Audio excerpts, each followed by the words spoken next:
Welcome to Being Human. This week, my guest is Tom van der Lubbe. He's the lead link of Viisi in the Netherlands, and we'll come on to what lead link means. Tom, welcome to the show.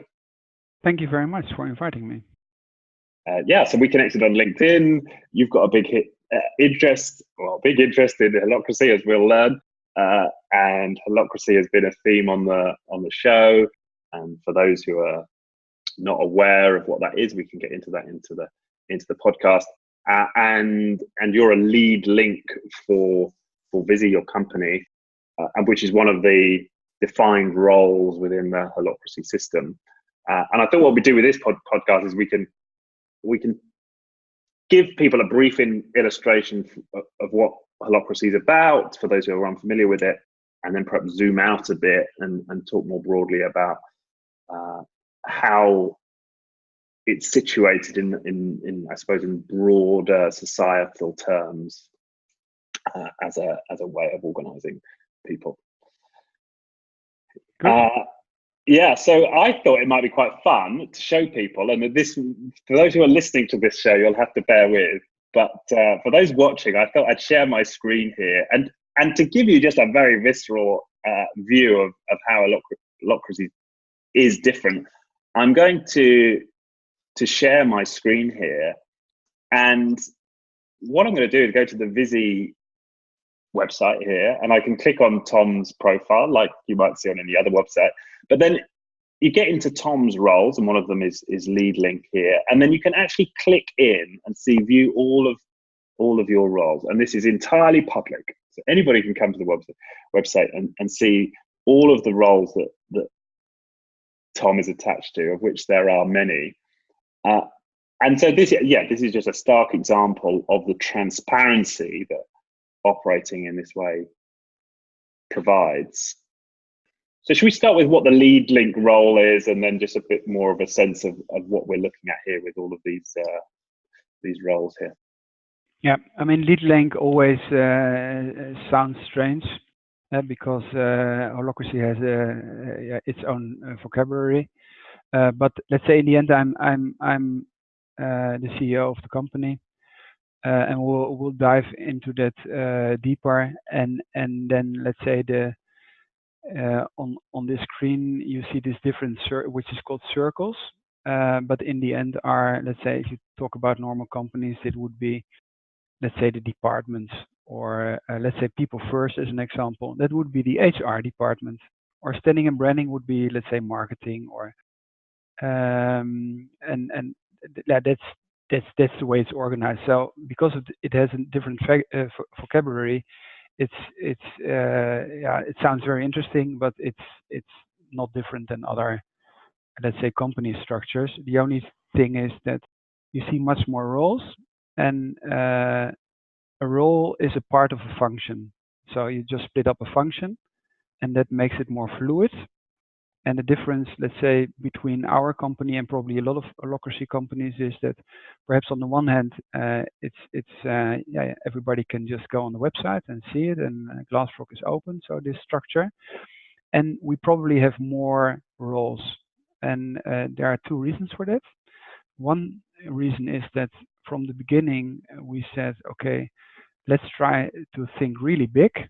So, for instance, for those people who know the book Exponential Organizations, where you think about future growth, you just think, okay, what would happen if the company would be 100 times bigger? And if you split it, the roles in the beginning much stricter, then you get a kind of understanding where you want to go to. And the other thing is that if you split up functions in more roles, it's easier for people who join the company just to watch all those roles and then say, oh, that's interesting, that's something I would join as well. So there are more people who are in a role. In our company, always 2 people at least. Okay. Does that get confusing? For me, for the listeners, it's confusing. It's what is funny is that, let's say, for instance, in all structures where you have this four eyes principle, I don't know how you call this, but let's say there are always two people who have a role. That's just to secure that there's always somebody who will be able to take care of this role. So it's not so yeah, it sounds stranger than it is. And the lead link, I mean, and that pertains to this idea of a link it's a link between circles, am I right? Yeah, let's say you have some basic principles if you, let's say, explain holacracy, but you can also take sociocracy, where let's say it's based on more or less you have a lead link, and a lead link is, let's say, the team leader, which you have in a normal organization or a team as well, or a department. And the difference in holacracy, which has taken it from sociocracy, is that you have a rep link, a representative as well, which is chosen by the team. So as a, let's say, with an institutional background, if you think about how a state is built, there you see automatically those names, House of Representatives, for example. That's where it comes from. And then you have in a team, besides the lead link, you have somebody who moderates the team meeting, and you have a secretary. So what you do is all the time you try to make roles smaller, which has two main positive effects. That it's easier to concentrate on the goal of this role, and it's easier to give those roles to people who are really fitted to the role.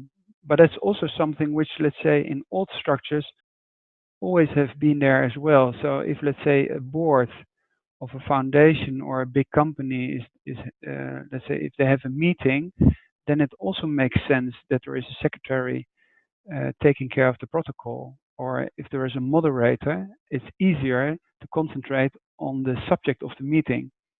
So sometimes it sounds very interesting, but it is, let's say, not more, let's say, not very exotic if you compare it with structures we already know. Right. But the transparency element of this is radical.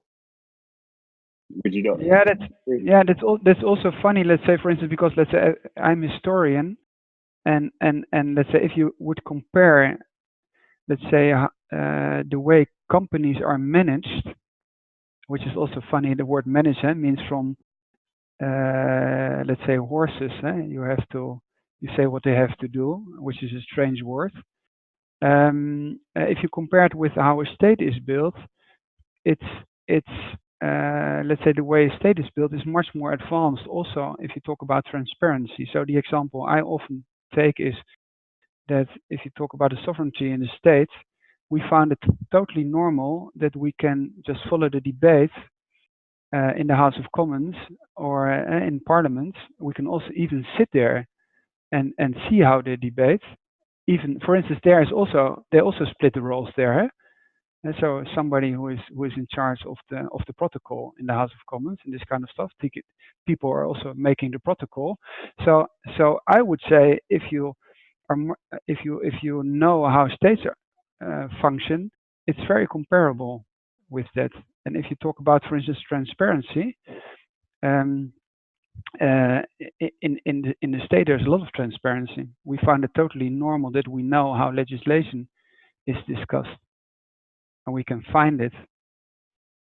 So I would say perhaps it's radical for old-fashioned management structures, but I would say management is, let's say, from an institutional governmental point of view, kind of dictatorship, if you just take a historical context, because you have a CEO who is, let's say, able or has the power to interrupt or to decide about a lot of different stuff. So there are no checks and balances in companies, which in the state there are. If you talk, for instance, about trios politica, we also use, for instance, trios politica by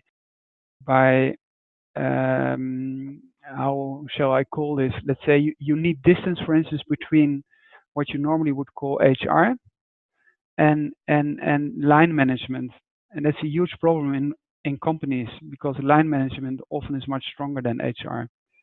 And sorry, just a step back. So trias politica, I'm unfamiliar with that term. What do you mean? Trias politica of Montesquieu, where you have a division of power of the three powers. So the law system is split of the governmental system, and if you make laws, that's split of the executive power. So it's the basis of our let's say parliamentary development after absolute monarchy, where you have the Enlightenment. Especially, for instance, in the UK, and then you say, okay, you have a parliament, you split the powers, and that's something which in companies doesn't exist. Yeah, I can see that. Okay, so yeah, I can definitely see that it's true that some of what you're describing exists outside of companies, right? In a normal sense, right? There's nothing strange about doing some of what you're saying. And it's easy. I find it, for instance, very funny that, let's say, from the business point of view, people who work in business, who have, let's say, economic background most of the time, think that management systems are totally advanced and the state system is not advanced at all.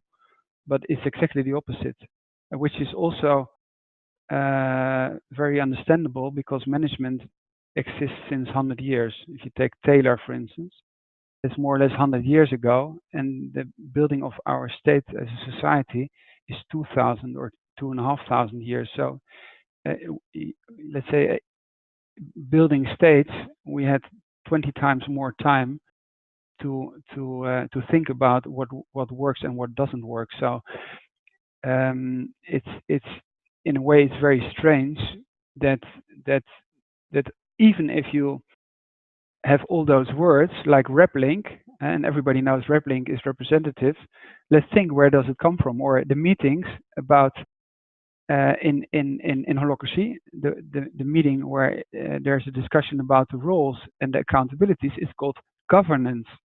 So you couldn't say, it's very difficult to think, oh, it's called governance. Could there be any link to our government or to our government system?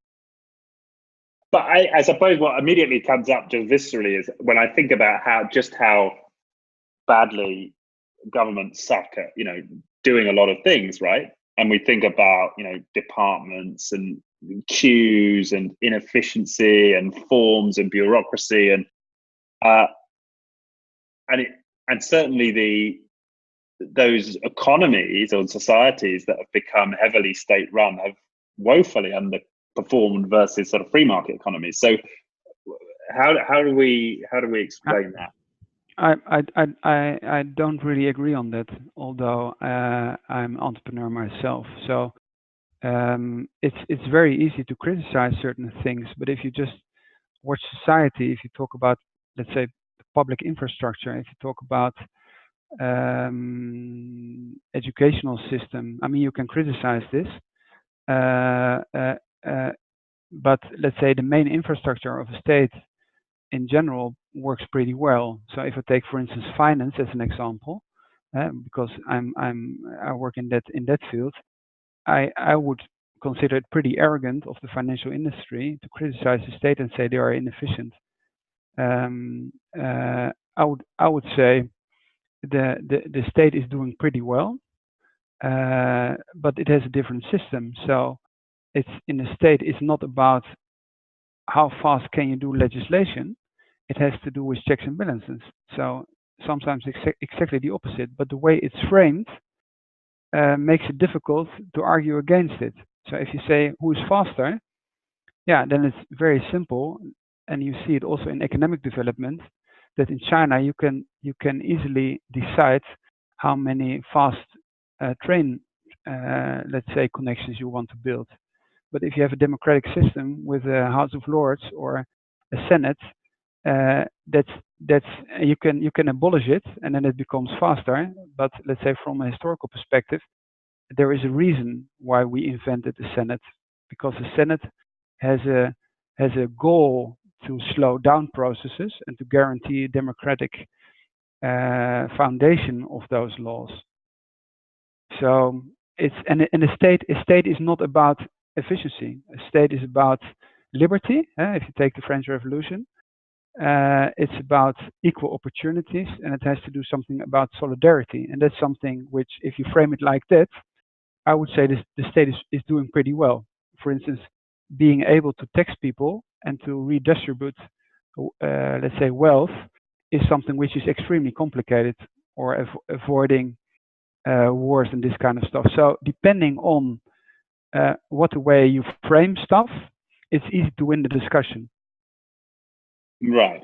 So are we suggesting that, okay, so there are some things that the state machinery or the state approach, they works well, and there are others in which it doesn't work so well?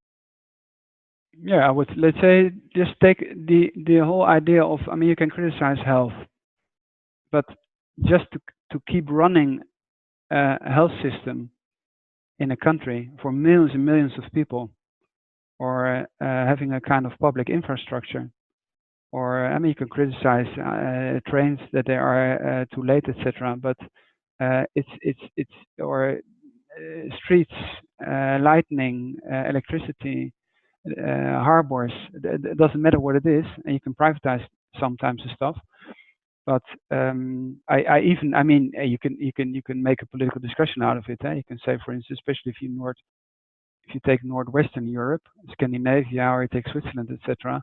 And if I take, let's say, the Swiss public infrastructure, the public transport, I haven't seen a private structure which works more advanced or better, or is more on time than Swiss public transport, or take the Japanese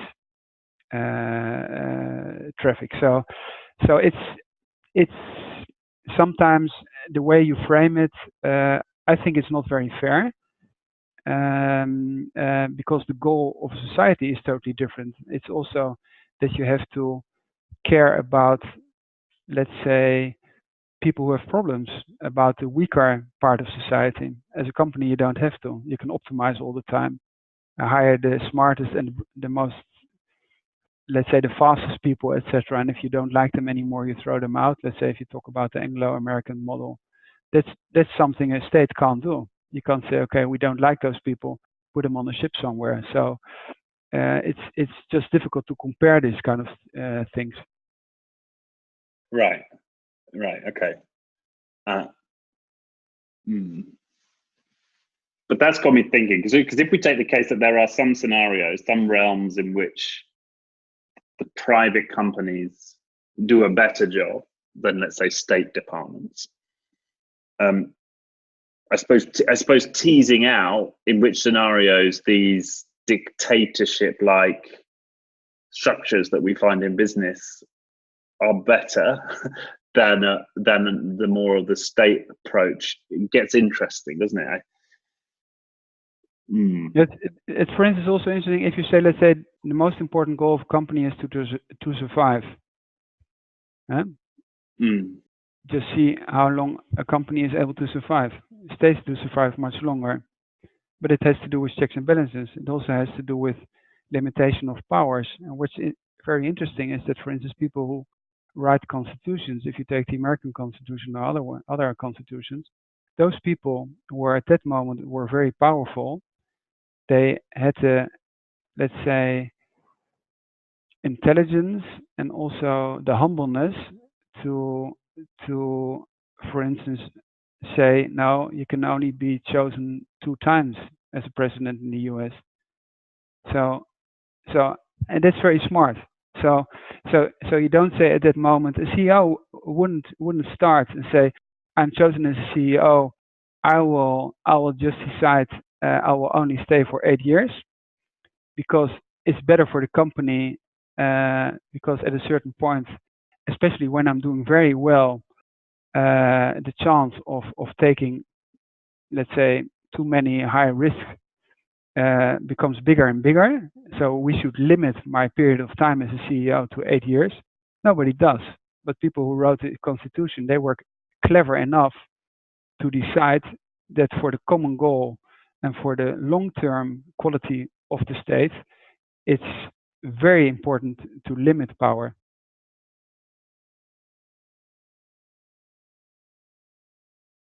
It's Popper. Right. Karl Popper. Okay. And if you take, for instance, from another point of view, the UN goals, if you would say, okay, what's the goal of states?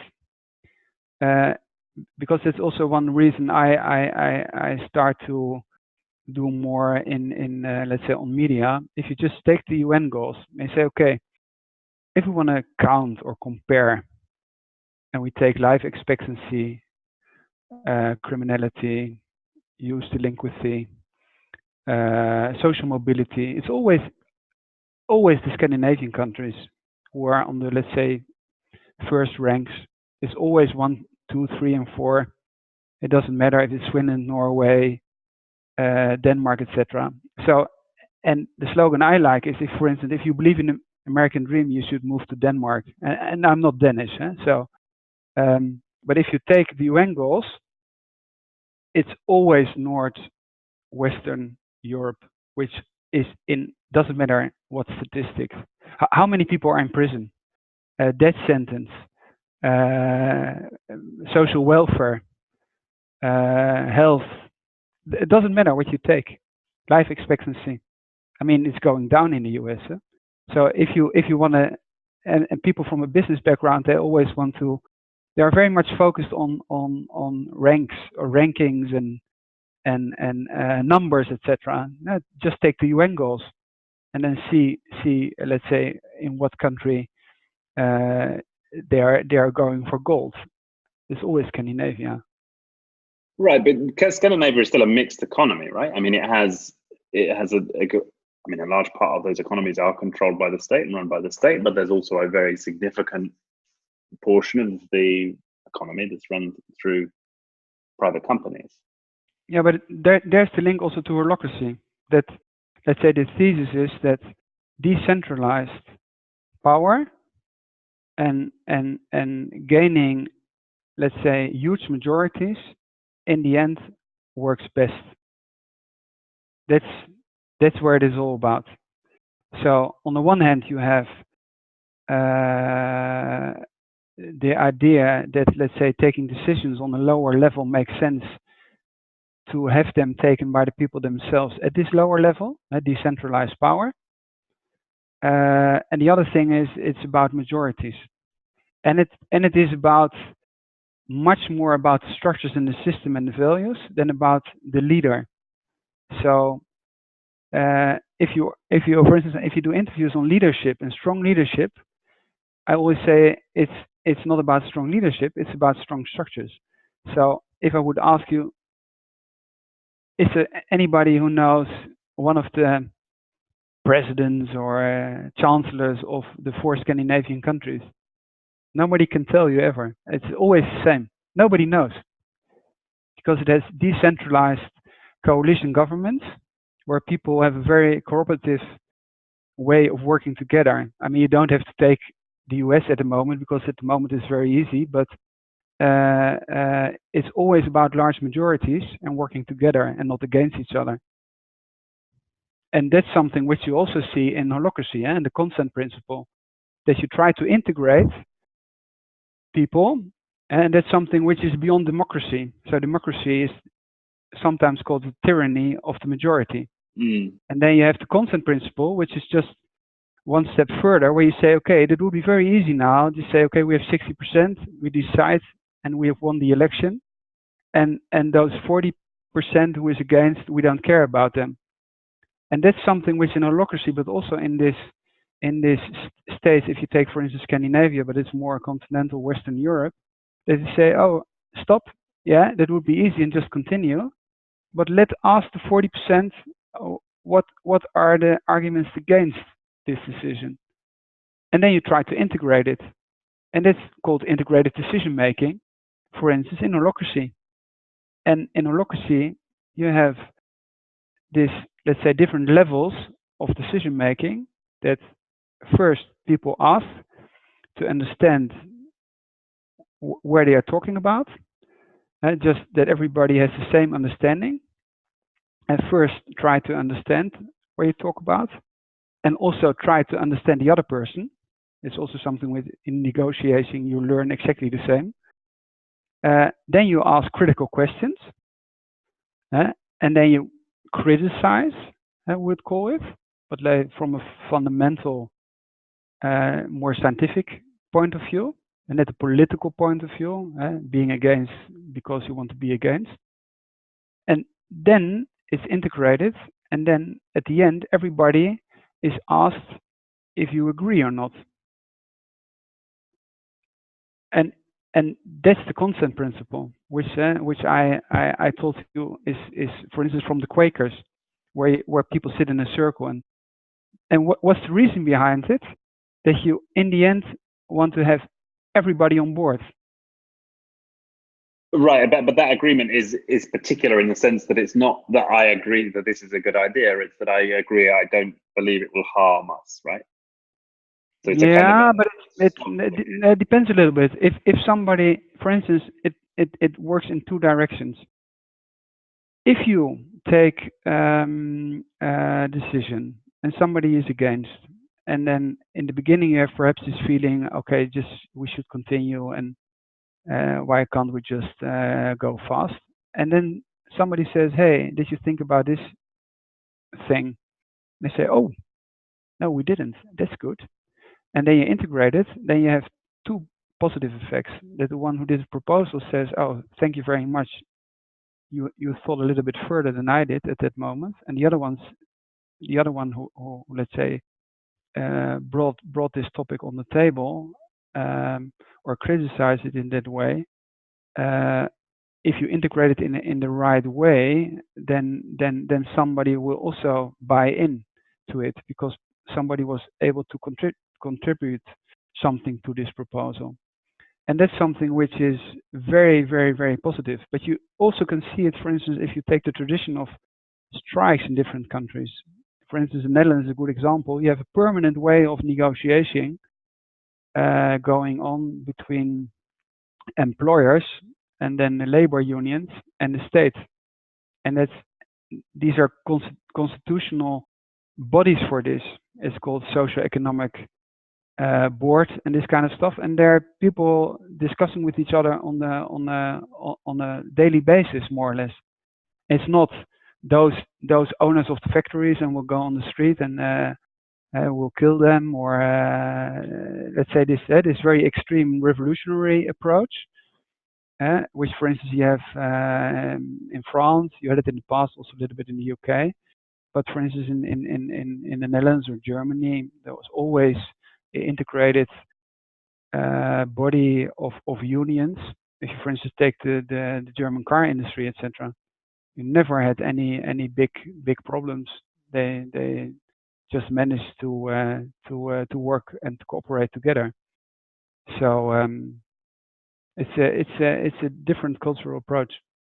Right, and I know Volkswagen has a very strong union, doesn't it? And it's been very successful. Yeah, but for instance, you can also take Scandinavian like Volvo, etc. I mean, I just forgot Moore, who is making this kind of documentaries, and then I'll say, how many weeks do you have vacation? How does it work? And this kind of stuff.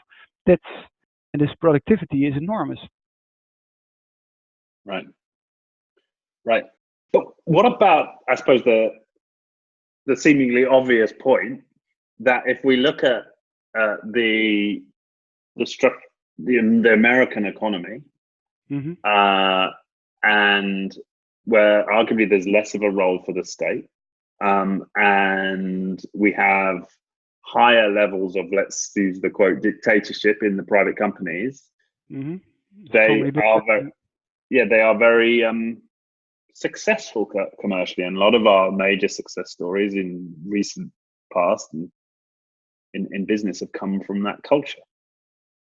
Yeah, I would argue against it and see it more let's say in a different way. You have on the one hand you have one huge economy in the US, and it has a different structure, and it is a shareholder value driven way of approaching stuff.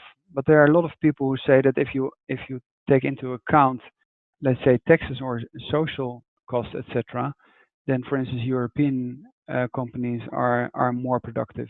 There's a lot of statistic also on productivity per hour, for instance. The other thing is that if you take, let's say, the very successful Silicon Valley companies, and if you would take them out, then and if you take everything which is left, then there's a huge difference. And then you still have the discussion about the regulation. If you, for instance, take about the data stuff, etc., and how that's dealt, or I mean the whole internet. I mean it's how this kind of stuff is funded and how it is protected. I would say it's much more complicated than to say the American way of working is much more efficient, which isn't, or much more successful.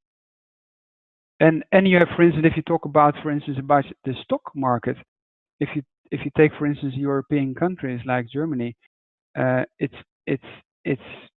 people are not listed, the companies are not listed. So if you, for instance, take something which you know in England, Lidl and Aldi, they're not listed. They're limited companies. And for people listening, they're major supermarkets. So 80% of the companies, I think, in Germany are not listed. So it's very, very difficult just to take, let's say, Google and Facebook and this kind of stuff and say, oh, they are doing so well. It's a little bit more complicated. So if you want to reach this topic, let's say, from a more statistical point of view, you can take productivity per hour or etc. But it's the same about education. I always say, oh, you have this excellent Ivy League universities, etc. But if you just see the statistics on general education, then, for instance, Switzerland with let's say low numbers of people entering university have a much more skilled labor force than the US has. And then you take a few bright people from the Ivy League schools and say, oh, they are so excellent. And yeah, it's a little bit more complicated, I would say. Right. Yeah, and what comes to mind actually is that one of the most, in terms of profit per head, I know that one of the most successful US companies is Valve, a gaming company, who, interestingly enough, have a radically decentralized model. Yeah, and it's also something, for instance, that if you are not listed, it's very difficult to know how profitable somebody is, because if you own your own company, you're not interested to maximize your profits. You're interested on the long term, and you're interested to invest a lot, and you're also interested to hide a lot. So let's say from the way of accounting, the more continental European way of accounting was to put your own factory buildings for €1 on your balance sheet, and then you just have a kind of reserve. But then let's say if you want to list your company and you want to have institutional investors, you have to list this stuff for a market value, US GAAP.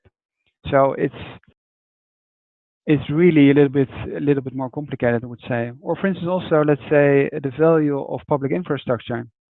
The states don't have balance sheet. So how can you, for instance, if you have a lot of investment which should be done or isn't done in your public infrastructure, where do you see this in what kind of balance sheet? Because there is no balance sheet for that. So if you would, for instance, take a balance sheet of, I would say, the US, and you take their public infrastructure, then you can't compare it with the infrastructure in Scandinavia or Switzerland, where everything is polished 24 hours a day. I mean, it's perhaps a little bit extreme, but everybody knows, because everything is kept in perfect shape. So where do you see this on the balance sheet? Right. Yeah. I can take the case. I can certainly take the case that you're making in terms of with American companies, the externalities, right? The social cost of some of those operations we don't include when we analyze a lot of American companies. But the best example is social mobility. So people sometimes think that because you have a few people in the US, and you can always take them as an example if they are in sports or it doesn't matter, fashion or movie stars, etc. And you always have one example, and then somebody went to the US and became famous, and they say, "Oh, that's the American dream." From a statistical point of view, that's the example I mentioned before. If you believe in the American dream, for statistical reasons, you should move to Denmark, highest social mobility. So if you would say, okay, the US, land of milk and honey, it's from a statistical point of view, it's just not the case. So, but it's not discussed that much. But it's the same with entrepreneurs. So if from a statistical point of view, and there are also data from the US, that the most successful entrepreneurs are, let's say, 42, who started the company with 42. And taken all the successful companies in the US. And that's anyway very understandable, because those people have worked in corporate companies for a long time, and then at a certain moment they decided, okay, here's a chance, now we should do this. But let's say if you read media, or then you think, okay, it's always the dropout, it's Bill Gates or it's Mark Zuckerberg. So you should drop out of college with 22 and start something. That's the best way of becoming the most successful entrepreneur. Just not from a statistical point of view, just not the case. Right. So we have to be careful with the stories, the poster boy stories. Yeah. But what about, okay, so let's take I suppose where I get to, because there's a part of me that my heart loves the idea of something like Holacracy. This idea that we're empowering people right down to the level, the sort of the humanist in me, I find it really appealing. But my head looks at somebody, and I know like Elon Musk, who just drives forward with an idea ruthlessly and achieves a breakthrough in a sector, that there's a part of me that just intuitively feels like that could not happen in the same way by a highly consensus-led business. It's something in me there's a part of me, my intuition tells me that it couldn't be as bold, it couldn't concentrate as much capital on a single bet.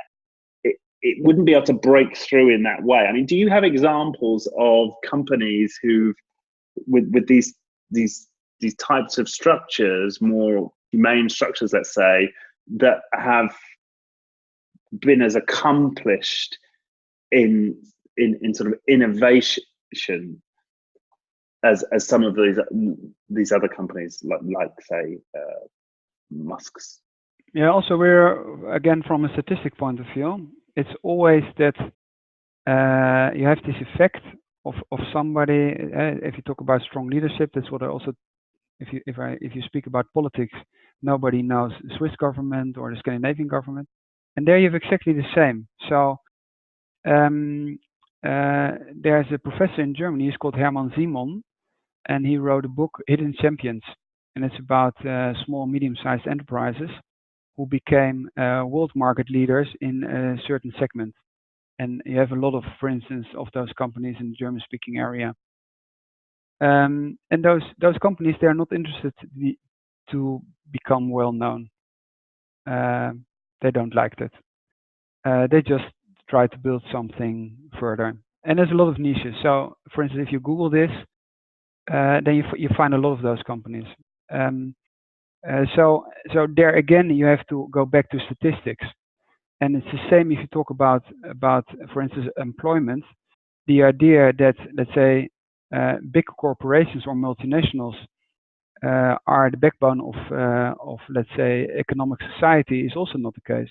Most people just work for small and medium-sized enterprises, but we think that there's those huge corporations because they have a huge PR department and they're in the media, in the news all the time. That most people in a country work for them. That's just not the case.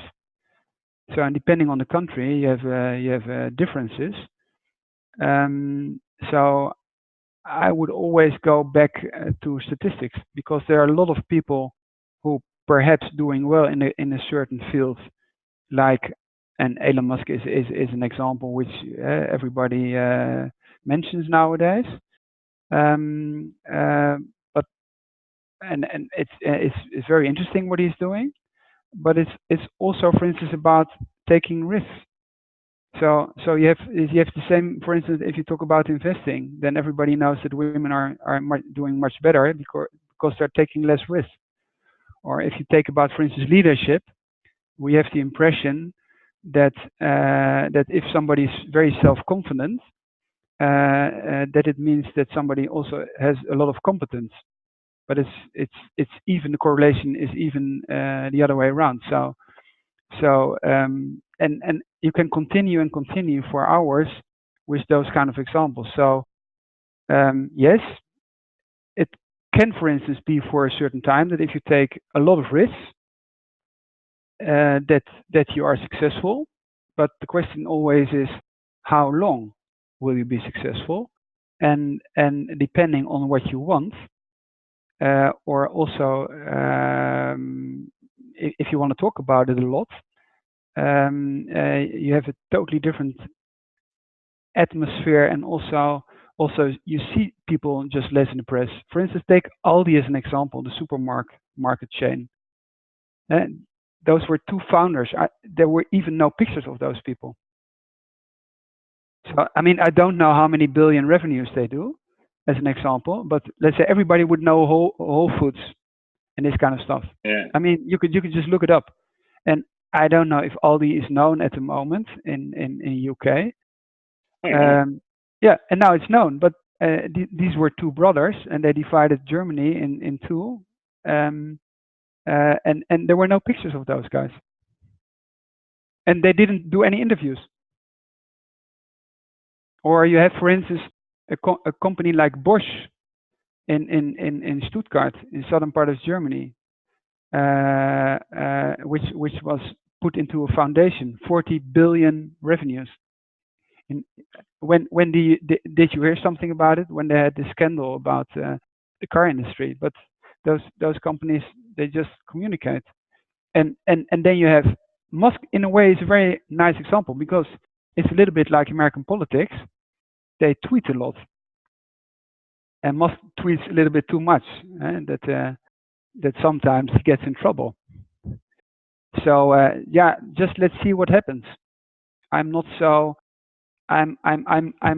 more, let's say, in favor of people who are much more defensive. For instance, if I also think about Good to Great, the book of Jim Collins. They are, let's say, charismatic leaders you have to be very careful about in politics and also in business. And it also has to do, the self-confidence is very, very, very, on the one hand, scary, if you talk about politics. But self-confidence often means that people, especially when they are successful for a long time, at a certain moment they are disconnected from reality because they just think they can solve everything. Right. Well, you might argue that with his forays in the Thai caves that Elon Musk made. But yeah, it will be seen in the long term. Yeah, but even just to look at the accomplishments, even if everything he does from now on forwards fails, just the track record to date is impressive as I see it, right? Yeah, sure. So it seems to me that could it be the case that there are certain structures that work well in particular scenarios, maybe in particular scenarios where taking big risks is a really successful, is a good strategy. And there are other scenarios where they don't work as well. Or is it the case that if Tesla or SpaceX had been set up with the type of structures that you promote, that they would be even better? Yeah, I think I'm just, when you were asking, I was just thinking about statistics and going to general statistics. If you take, I would if you talk about innovative or let's say power of innovation, which country is always listed number one? It's Switzerland. So Switzerland has the excellent example of a holacracy structure. Even the government, you even don't have a chancellor. It's a rotation principle. It's the only country I know. And then you have Singapore. How many Singapore companies do we know? So those companies are let's say those countries are often in those innovation indices ranking at the top. So I don't really know if you take just one company where somebody, let's say, is very outspoken, if it matches with statistics.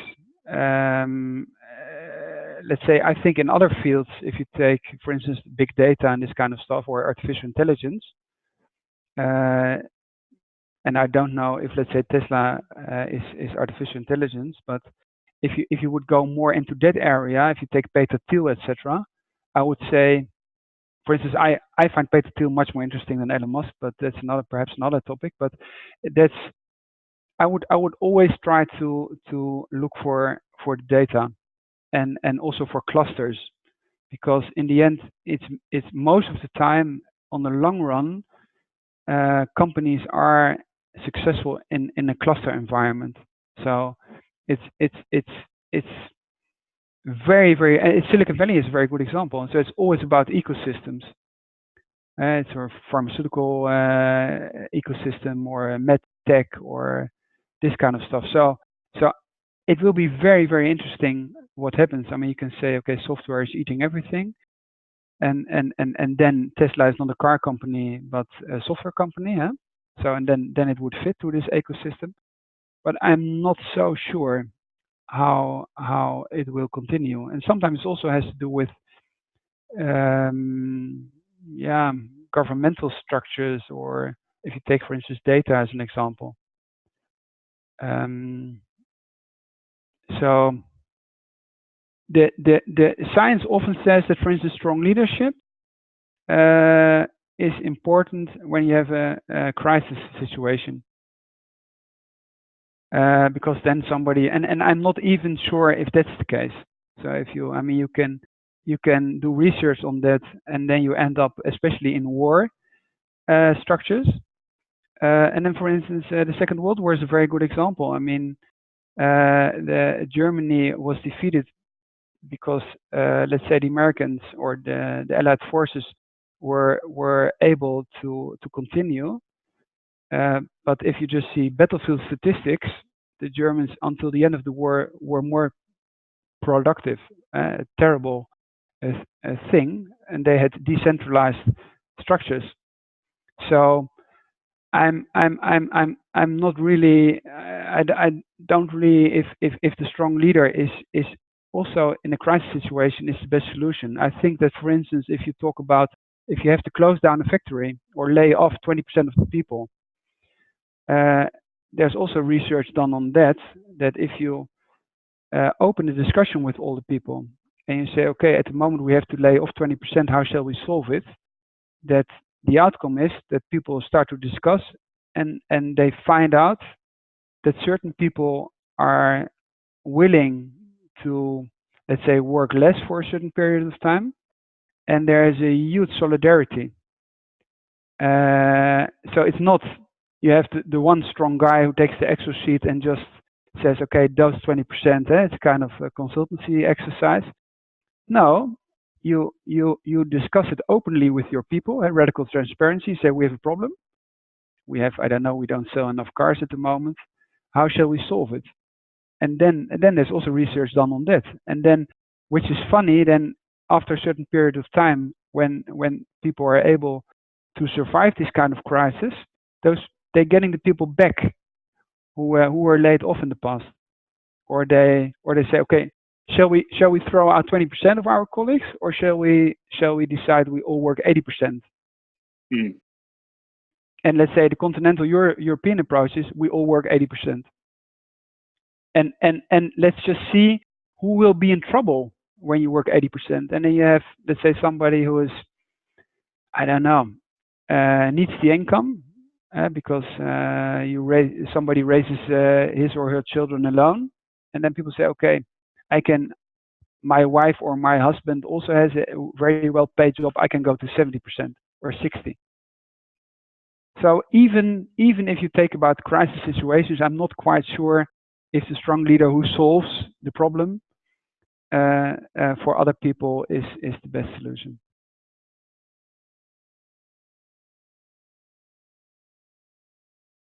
Yeah, and the complexity. I mean, certainly my understanding of complexity science, and that's been a big theme on the podcast, suggests that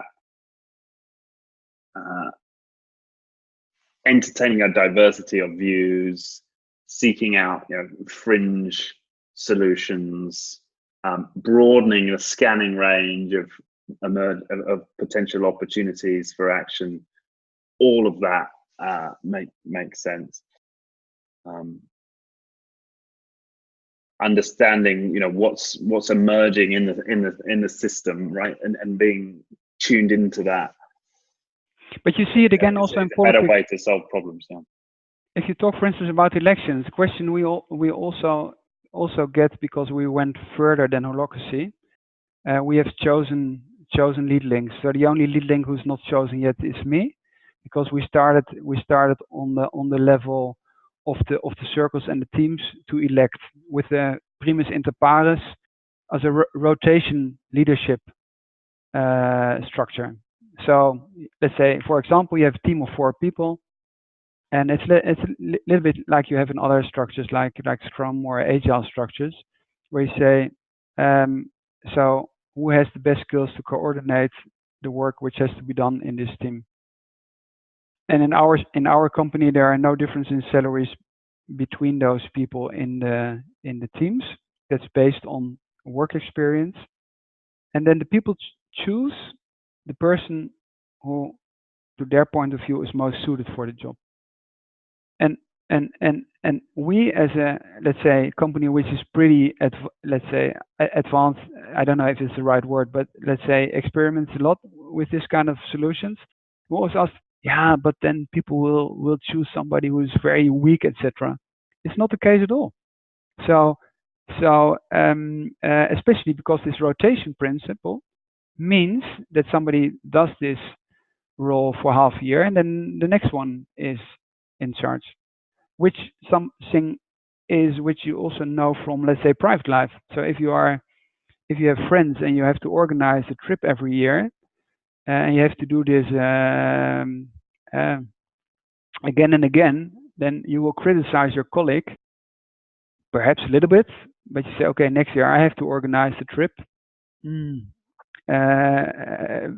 I'll criticize a little bit, but not too much, because I know it's my part next year.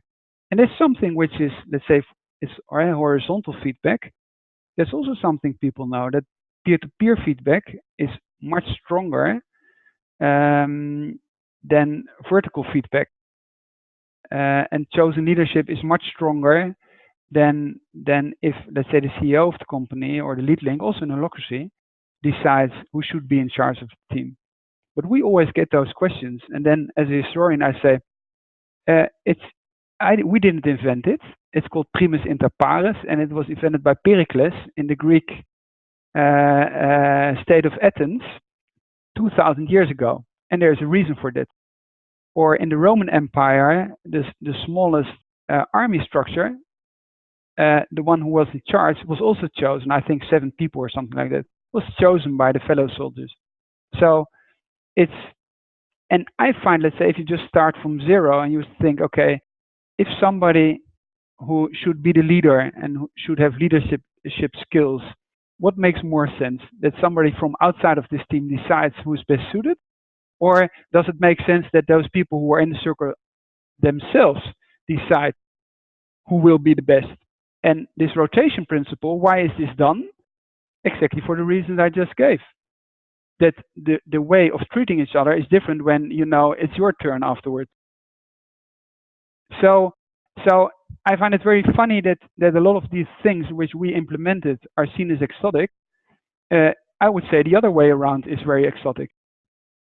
So somebody from outside decides who is in charge of the team. There's somebody who's pretty far away of the daily work, comes by now and then. That's something which really doesn't work. So when I discuss this kind of topics, I always say, just take a perhaps it doesn't have to be a very big company, but you could do a test and then ask those people in all those teams if they could vote, and you can do it blindly, who would be the best team leader. And if all those people are chosen who are team leaders now, you have an excellent system. I would rather doubt that the outcome would be like that.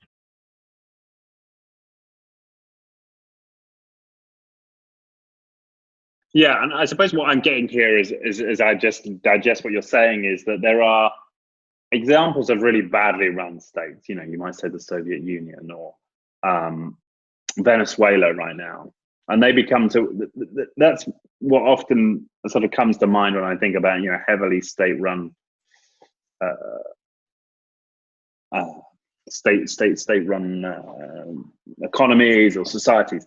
But I suppose what you're talking about is actually looking at where state structures employed by the state or mechanisms employed by the state have been very successful, both historically and contemporarily. Like in terms of Switzerland, highly decentralized, and or in the Dutch case with the integrative decision making is definitely, from my understanding, definitely part of the Dutch culture. So actually, it's about understanding where successful state-based structures exist and where business isn't learning from that.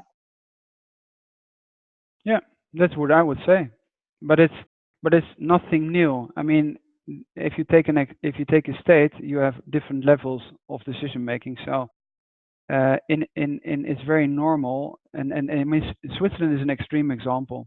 So for instance, the taxes are split, and you get 3 different bills, one from the city, one from the province, or how do you call this, and then one from state. So you know exactly for which part of public service you're paying what.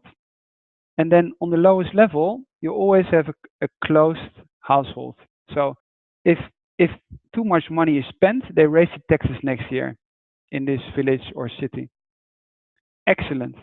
Those people in this city decide if they renovate the swimming pool, the public swimming pool, or if they will build, I don't know, something else in this new house for elderly, etc. And those people are discussing.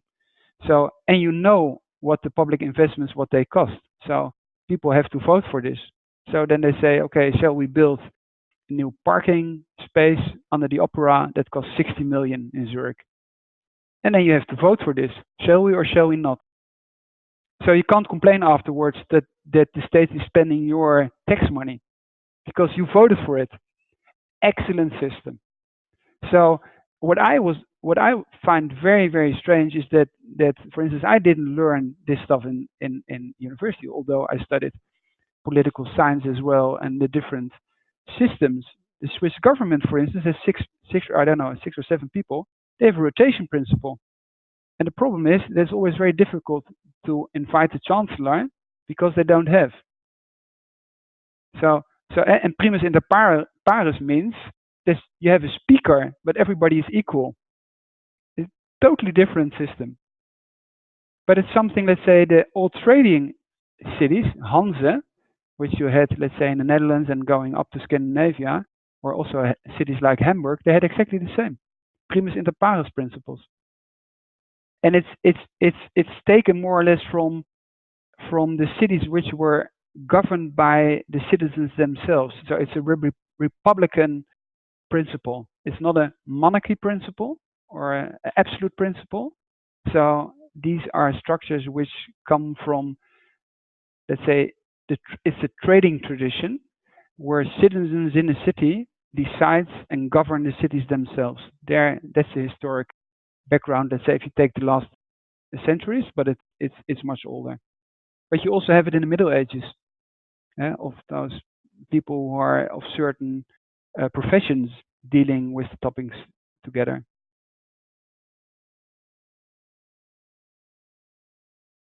Yeah. Yeah, I suppose I'd kind of considered this wave of change in organizations to be sort of the leading edge, I suppose, of just where we're at in society. But what I'm hearing is that no, these are ideas that have recurred throughout history, and we're just now finding ways to implement them in private companies, and maybe that's what's different. But the problem is also that, let's say, the time you live in a certain system which is framed, and you don't realize that it's framed. So, for instance, we all have a very linear way of thinking. So it always starts somewhere down and then it goes up. The Greek had a circular way of thinking. They said it always comes back and back. But we always ask, okay, there will be always progress. So a very economic way of thinking. Or we call it an economic way of thinking, but it comes from enlightenment. It has to do with taking religion and science, taking it or split it. So and you have the same with, let's say, organizational stuff. So the whole way, for instance, of very strong focus on strong leadership or on individual performance is something which really became stronger since the 80s. Or if you take progressive taxes, this has been something which, let's say, from a liberal tradition was very normal, also in the US in the 50s, etc. And it was always also understood, for instance, that there is an obligation for people who had a lot of money to serve society by paying a lot of taxes. That has changed in the opposite. So, for instance, if you take also rich families from the past, I mean, I mentioned Cadbury family as an example. Those people went and worked for the Red Cross and gave their money away. And I'm not talking about the pledge. I'm talking about also that there was a huge understanding that there's an obligation, for instance, to pay a lot and not to try to avoid pay taxes. So, and nowadays we talk about what is legally possible. So it's the way of arguing what is right and wrong is not an ethical discussion. It's what is, let's say, from a juridical point of view, is possible. It's a totally different way of framing. And then somebody says, no, it's legally possible, and if we don't do it, all our competitors they have a holding in Amsterdam and one in Dublin, and everybody does. So we also have to. But that's a way of thinking, which if you just would go back, it was seen in a totally different way. It also has to do with religion. So when religion played a much stronger role, and you were sitting in the church every week, and somebody's telling from the pulpit what ethics is, it influences the way you behave the rest of the week. But we don't realize this. Yeah. Yeah, well, even that's kind of, I read a report recently that Gen Z are more like conservative. There's a rise in conservatism certainly this was in the States, and Puritanism that we're now seeing in some of the young, right? So that seems to be coming back in a cycle. Yeah, fascinating. And I suppose what I'm struck with here is that this type of conversation isn't a common one in this battle. We don't tend to think. We don't talk about history. We don't talk about cycles of history. We don't talk about what's worked in state structures. If I think about the business discourse, it tends to be quite myopic. It tends to be, what are Spotify doing? Or, what Zappos doing? I mean, even the Holacracy conversation, it tends to be centered on which companies have implemented it and how are they doing with it and what's working and what isn't. And we almost never broaden out and think about the historical perspective. So it's fascinating to think in these ways. It's also because if you read books or business books, it's able to write books without telling where you have taken the stuff from. And if you have a scientific background, that's something which is not allowed. Yeah? So if you would write something down, let's say at a university, then your teacher would ask, where does it come from? And then you have to put your notes and say, no, that's from this source, etc. And for instance, if you take Holacracy as an example and you just take the basic principles, these are principles of sociocracy. And if you take sociocracy and you go a little bit further, it's a reaction on the First World War and division of society. So people were very afraid, on the one hand, that communism would take over. So, for instance, if you take, for instance, the right to vote for normal people, people before, let's say, 1980 or 19, a lot of countries. So you can just take this and ask, hey, that's interesting. Why in all these countries is it more or less exactly amount the same period of time? Yeah, that's because communism was a huge threat at that moment. And people were just extremely afraid. And then there was a kind of deal, and they said, okay, just let's say let normal people also vote, and then we integrate them in our parliamentary system. That was happening, and this whole way of integrating, for instance, the interests of people working in a factory or avoiding war, that's something where sociocracy comes from. So those principles, it's a kind of integrating the voices of people who do the work. So you don't have the external unions who go on the street and ask for a revolution and say you have to kill all those factory owners. No, try to integrate them in the normal structure. And that's something which happened. Listen to them. And then there also was this ethical Christian background.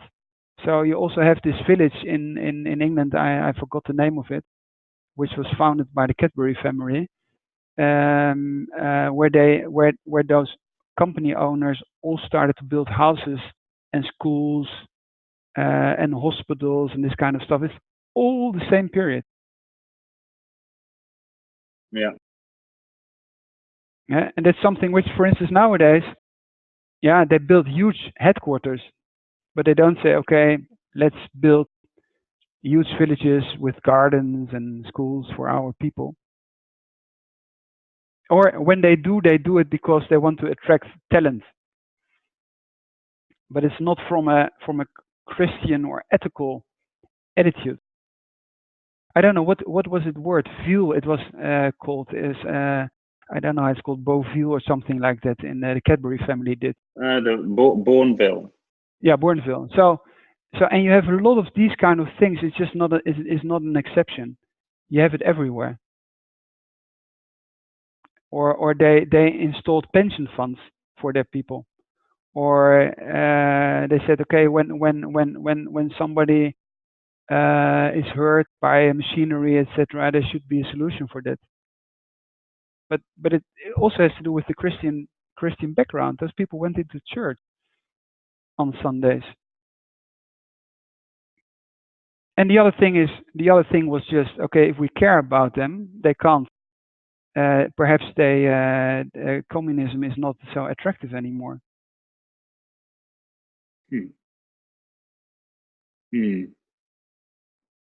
Right. Yeah, but you can see that the communism is a reaction, right?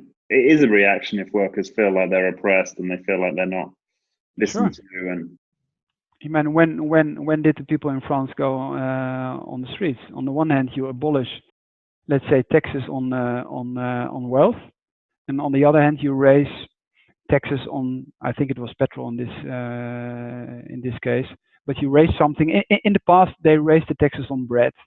Let's say if you take historical uprisings, and then at a certain point, it's enough.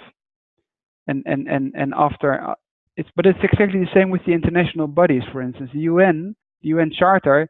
It's no coincidence that it was signed in '48, and it's not the predecessor of the United Nations. I don't know the word of it. League of Nations, I think it was called. That was after the First World War, and it's a reaction because those people know. And for instance, they also were together on the battlefield. So if you have let's say a rich background, but you have to fight together with somebody who's a farmer or a lower class person, and he saved your life, you have another attitude. And those people who were raised in that time and had those experiences, they had another attitude. They just knew that they were lucky they survived, and they still had, for instance, this kind of elite approach, but they still knew how to deal or how to behave towards other people. And that's something, if you don't have a war for a long time,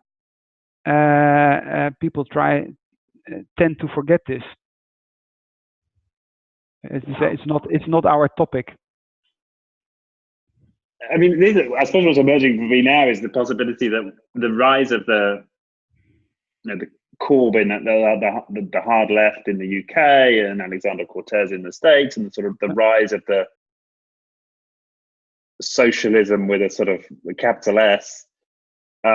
Could it be a reaction to a shift in business culture that has left employees feeling less enfranchised?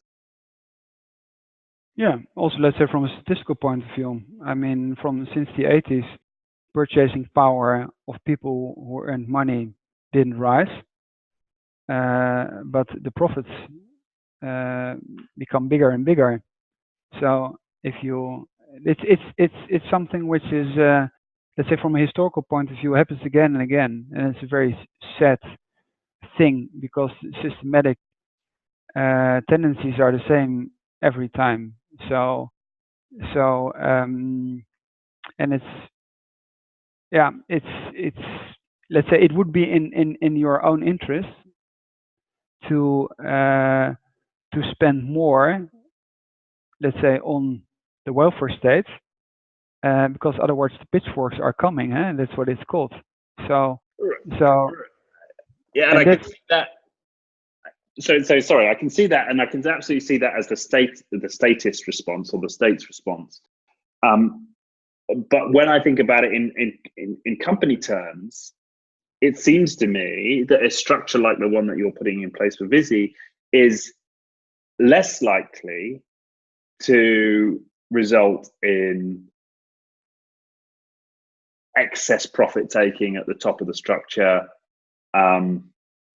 people feeling less looked after down the rungs of the company, right? Yeah, but I even don't know if it's less profitable.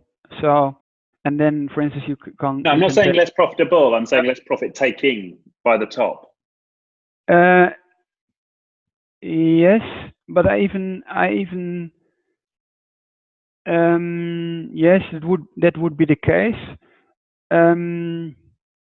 but I think in the end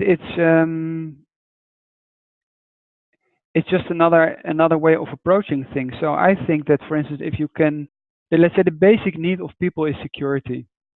They want to be secure that they have a job tomorrow, and they want to know that they're not laid off when they're older. So that's the basic need, and they know that they are taking care of their children who want to go to college and this kind of stuff. And if you take those securities away, so if you know that if you lose your job, you can't send your children to college, and all those things are combined, and there are correlations between them, then the stress goes up. And if there are Chinese walls between those, so if you take, for instance, the continental European system, you would lose your job, but it doesn't have an effect on your children because they don't have to pay for schools and university. Then you have half of the stress. And I think, for instance, that for instance, also a process which is going on in the Netherlands, if you flexibilize your workforce, that sounds very nice, but people can't identify themselves with you as a company, and they lose a lot of energy because they're insecure, because they don't know if they will be able to work for you next month. So I even think that it's not productive.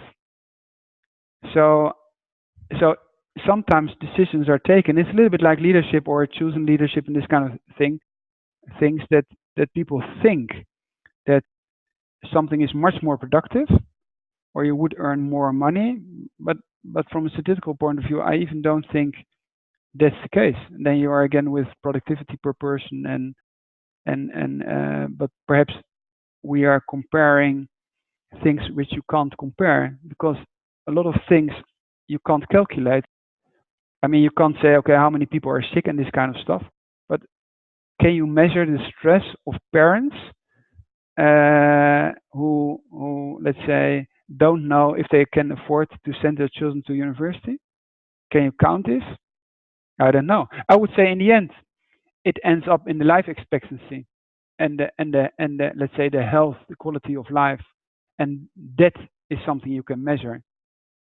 But then the circle's round again. Then you're Scandinavia again. Right. But in terms of when I think about, where I have a sphere of influence, it seems to me that there's a lot to be said for how we structure our businesses as part of a sustainable society that doesn't veer between communism and populism, and so it is as a way to temper some of those political movements. We can focus on, for those of us operating in the business world, on how we're organizing our companies, and that can, what I see as being possible is that can play a big role in what we're talking about. Yeah, but I think that if you talk, for instance, out of business, I mean, if you talk about organizational stuff, it's always talked about safety. For instance, if you talk about feedback and you read books about it, and the funny thing is, it's often also American literature. They talk about safety, and then I always say, yeah, take the Maslow pyramid. The basis is security, not to be fired tomorrow, or that in the system there is an obligation for the employer to tell why are you able to fire somebody. It's not like we don't need you anymore. So on the one hand, it's about ethics, but if you talk about organizational structures, it's very funny that if you talk about safety, then there are a lot of discussions going on how the way you give feedback, etc. That's not the topic. The basic safety in a company or in a state are other topics. There's also something, for instance, if you know, I mean, you can criticize a National Health Service and this kind of stuff, but if you are lying in the street and you know that somebody will care for you in the end, or you will brought to a hospital. That's something which a reduction of stress. Yeah, I see it. So it's not just about structure; it's about ethos, and it's about the moral underpinnings of those leading those businesses, right?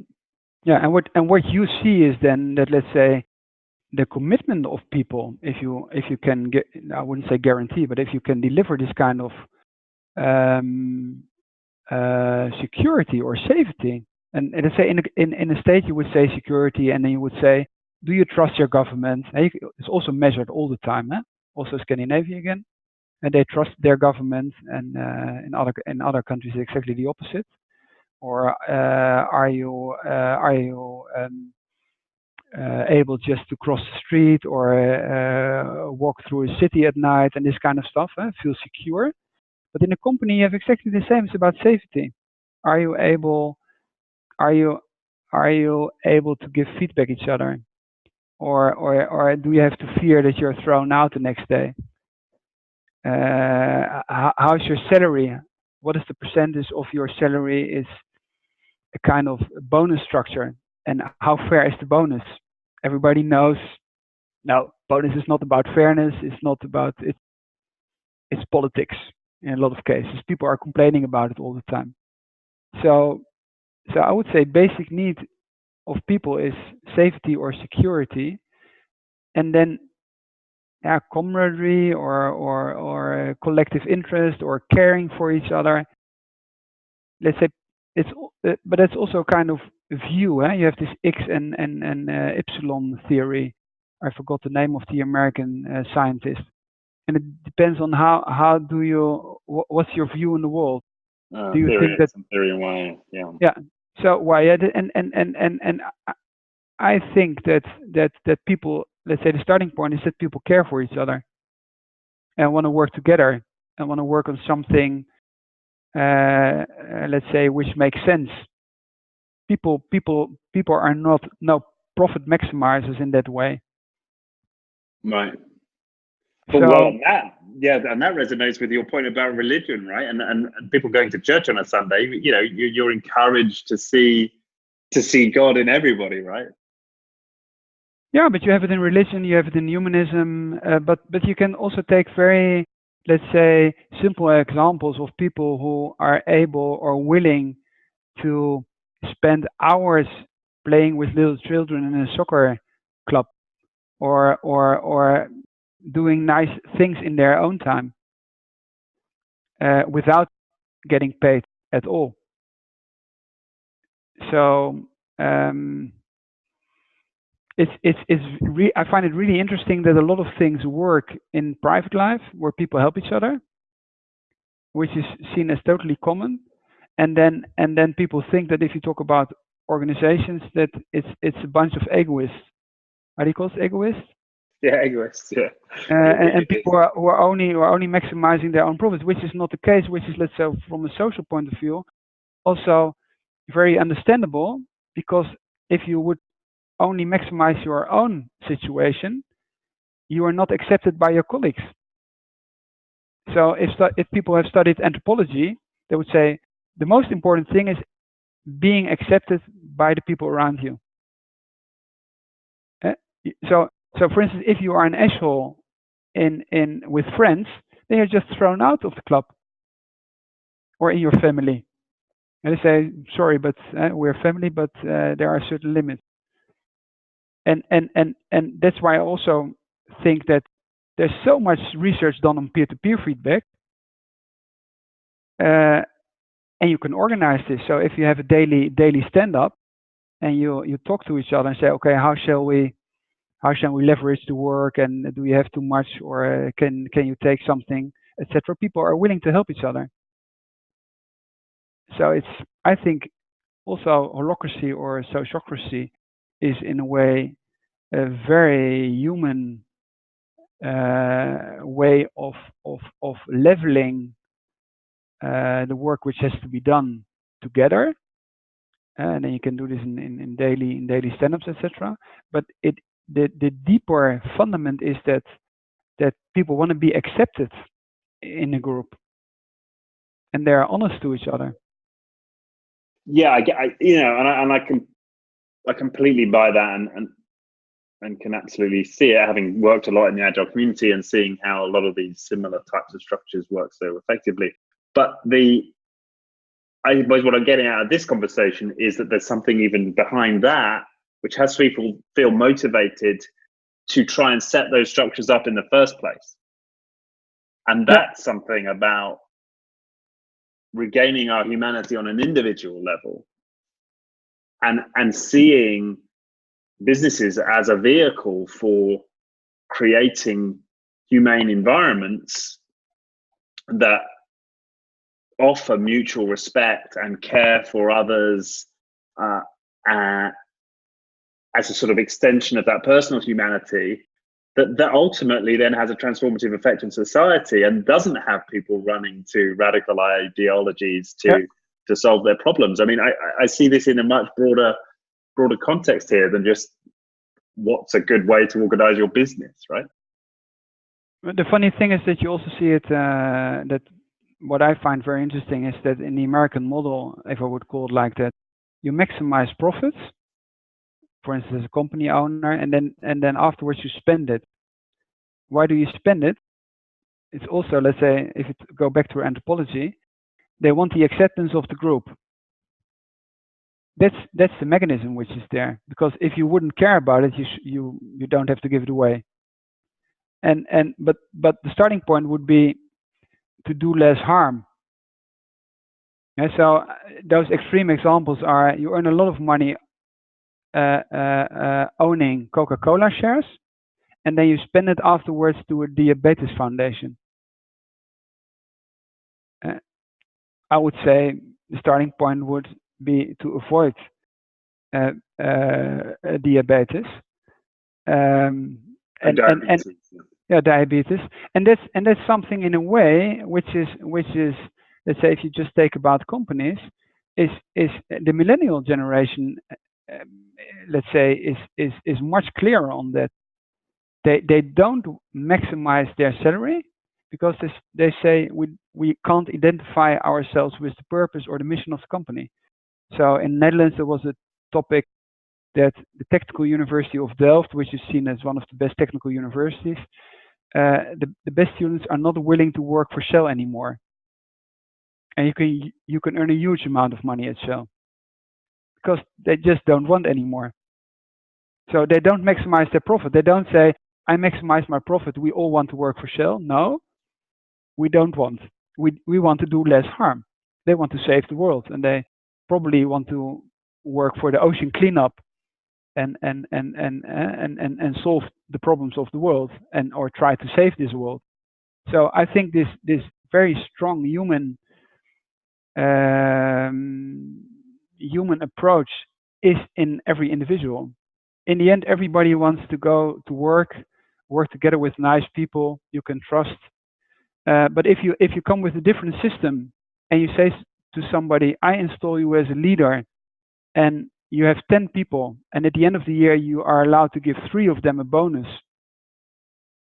then you tell those people that they have to work together, but only 3 of them can get a bonus, and 2 are laid off of the 10. That is the Jack Welch principle. A players and B players, and then you say to all your people, I want to have statistic every quarter. I want to know who's an A player and who's a B player, and please get rid of 20% of the people every year. And then afterwards you tell those people that they have to work together.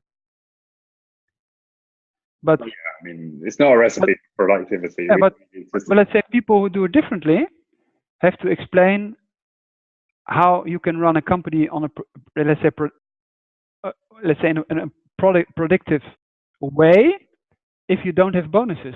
I mean, I can say, okay, watch the videos of Daniel Pink. He's called his book Drive. But you can also take the Japanese culture, where they say if you want to increase productivity, the first thing you do in Kaizen is to guarantee the job. Because why would somebody come with a lot of solutions of becoming more efficient when the person knows that he's going to be laid off, or his colleague? Yeah, no. Well, I mentioned this in another podcast. It made my blood boil when the former CEO of the big British telecom here said in a press release that they were going lean and they were gonna lay off 20% of their staff, and I was like, oh. So it's let's say what I find really interesting is that those people who are in charge and doing this kind of stuff, I mean, they also read Harvard Business Review and all these publications, and there's so much scientific research done on this kind of stuff. Everybody knows that bonuses nowadays, right? This Daniel Pink and Kahneman, and you can take a lot of other people. Yeah. So let's say if we just say, okay, this kind of scientific stuff, can we just take this as a starting point? And then you can say, if that's true, what would be then the next step? That would be to abolish all this stuff because it's proven to be, let's say, counterproductive. Right. Yeah. No, I get that. But I suppose you're right on a logical basis. But it seems to me that that's not it's not a rational shift that's needed here. It's something like a spiritual or a sort of humanistic shift that has people start from a different place. Yeah, the problem is, how do we do less harm? How do we create structures that care for people? And then we're not into a debate about what's the, are people intrinsically or extrinsically motivated, and should we use bonuses or not? Right? You're not even in that conversation. Yeah, but the problem is that those people they will put you, or those people who say come with a more humanistic approach, you are often put into a kind of pacifistic group of I don't know, mindfulness, yoga kind of people, this kind of, and we all hug each other all day. So and I think depending on which part of the brain of those people is developed more, let's say, more sufficiently, I just try to say, okay, just take scientific research, because if those people understand Excel, then I would say, okay, A means B, and if in this alternative your productivity is higher, then it makes sense. So I would say, if you talk about corporate, if you would say, okay, do you want to maximize the output of your team? Then somebody would say, yes, I want. And then you say, okay, does it make sense then? Or when will people work together? Is it more likely that they will work together if you say in advance that 2 of those you will give a bonus and 8 not, or you will lay off 2 of the 10 at the end of the year? Or do you think if you would say, no, we will not lay off anybody, and there are no bonuses, what is more likely? What's the more likely outcome? And then it's a difficult discussion, because you're not discussing then about humanistic approach and mindfulness and meditation and Christianity and this kind of stuff, because I don't believe in God, etc. I mean, so now then you're talking about maximizing the output. Or if you would talk to people and say, okay, social mobility, do you want to maximize social mobility? Does it make sense? Or if you want to have the best outcome in a country, then social mobility is very good, because you activate more talent. So if you would say, okay, is it important to activate the best talent we have in the country? And if you agree on that, then it's not. There are a couple of steps in between, but it would be that the role of the state would be to provide educational system, let's say, where you try to maximize social mobility. Right. And it may be that there are some people who are won on such rational arguments. Although I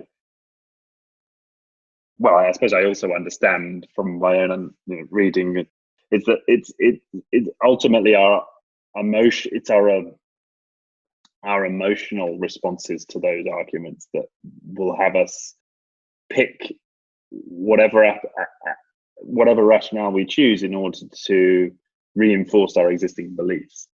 But let's say I like the humanistic philosophical approach. I don't know if you know John Rawls' theory of justice. We say, okay, when you would be born somewhere and you don't know from which family you are born, what would be the system you would like to have? And if you don't know in what environment you are born, you would say, okay, I want to have a society where you have chances and where you have a kind of equal opportunities. So let's say you can do this philosophical discussion, but the question is, let's say from a philosophical point of view, if people don't like philosophy or they don't like the humanistic tradition, or they say I don't care about religion, and they're focused on maximizing shareholder value, then I would even say, okay, if you want to maximize shareholder value, perhaps think about the output of your team. And it's also about decision making. The outcome of brainstorming from a diverse group is just higher. Or let's say leadership, the quality of leadership is much better if people have more emotional intelligence, which women tend to have more than men. But you start with the outcome. So you have this Argentinian professor, Thomas blah blah blah, I don't know, and he says, why are there so incompetent men promoted? And he says, it's not don't promote women, but try to find out which skills have the best outcome. And these are skills which are focused on listening, cooperation, etc. So if you start with the outcome and then you show where it comes from, diversity. So don't put diversity on the agenda because you want to have diversity. No. Say, do you want to maximize your output? Yes, I want. And they say, okay, then it makes sense to have a little bit more diversity. Also intellectual diversity. So don't hire the same type of people if they all have the same university background. That's bad for your output. So if you want to maximize your output, hire people with different backgrounds. Yeah, and I know from the last interview I heard with Lisa Gill, you spoke about I was blown away by the number of different types of professions you had, or educational backgrounds working in your mortgage advisory financial institution, right? It's fascinating. Mortgage for me is just it could also be another topic. I think that a lot of entrepreneurs or people who build companies, they just want to build something together, and what you build together, I wouldn't say that it doesn't play any role. I mean, I like the financial industry because it has a huge impact, and it's a kind of oil in the whole machine. So it's a kind of semi-public responsibility you have, and that's why I find it interesting. But I think a lot of entrepreneurs who deal with this kind of topics, and you see that also in this holacracy environment or sociocracy environment, they just want to build together something.